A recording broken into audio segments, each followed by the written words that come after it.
Okay, so once again, unboxing ulit tayo. This time, meron naman akong kuhang Andoer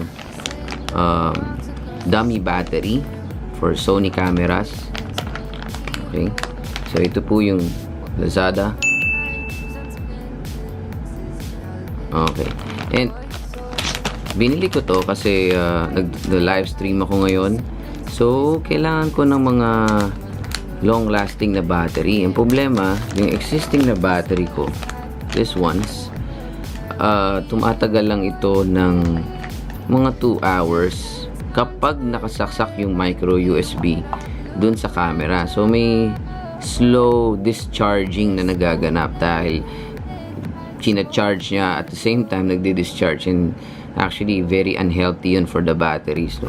So nag-decide ako na bumili ng dummy battery para ito yung direktang nakasaksak na po sa 220 or sa power bank ninyo.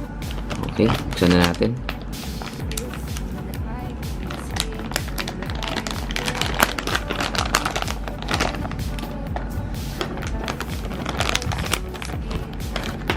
Ayan siya. So dual USB ito. Okay. Dalawa ang kanyang USB, so mas stable ang power supply. Okay, on the other end, yan. Okay, tapos yung mismong dummy battery natin is this one. Of course, made in China. Pero ang Andoer kasi isa sa mga suki ko ng brand yan eh. Andoer. On the other end, ito. So, dito ipapasok.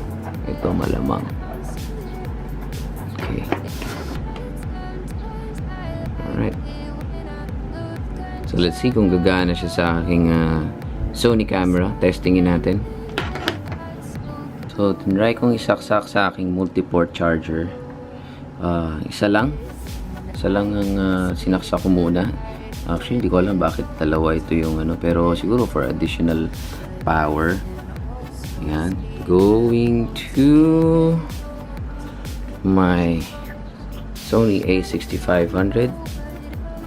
So, currently, sinaksak ko na siya dun sa loob. Sakto naman siya. Swak na swak kasi ito rin yung battery na ginagamit ko. So, time to turn this on. Okay, tingnan natin kung mag-on. 1, 2, 3. Yun. Okay siya. Fully charged po siya. Yan, on the screen. Okay. So that's it. It's working. So thanks for watching, guys. I'll see you on the next video.